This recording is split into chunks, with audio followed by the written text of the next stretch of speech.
अगर आप चाहते हैं कृष कुमार ऑफिशियल को सबसे पहले गाना सुनने के लिए तो लाल बटन को दबा के चैनल को सब्सक्राइब कीजिए और बेल आइकन को दबा।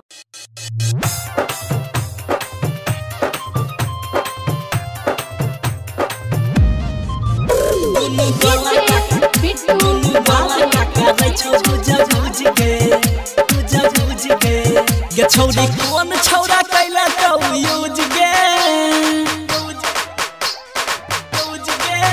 छौरी कौन छौरा कैला तो यूज गे दुनु गोला का करे छौ गुज गुज गे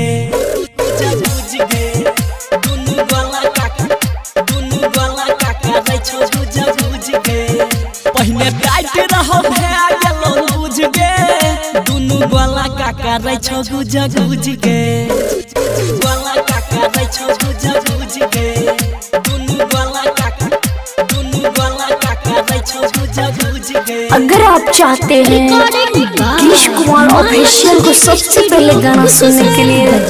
तो लाल बटन को दबा के चैनल को सब्सक्राइब कीजिए और बेल आइकन को दबाना ना भूलिए। कौन छौरा छौरी तोरा बोहनी कराला का अपना जवानी के रस भैर देलक कौन छौरा छौरी तोरा बोहनी कराला का अपना जवानी के रस भैर देलक तोरा हेराई गेलो सब सुधा बुद्धि गे तोरा हेराई गेलो सब सुधा बुद्धि गे तोरा हेराई गेलो सब सुधा बुद्धि गे दुनु गोला का करे छौ गुज गुज गे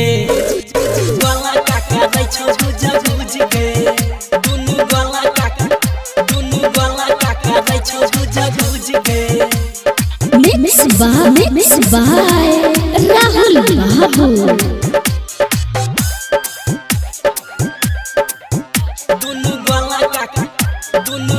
का करे छौ गुज गुज गे गुज गुज गे। पहले रही कम याद भे गेलो बम गए कैली कोना गलत काम क्या करा संगे पहले रही कम याद भे गेली बम गए कैली कोना गलत काम के करा संगे पर मुद्दे हाथ कहै छौ बात बुझ गे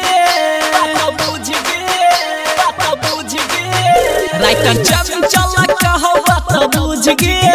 दुनु गोला का करे छौ गुज गुज गे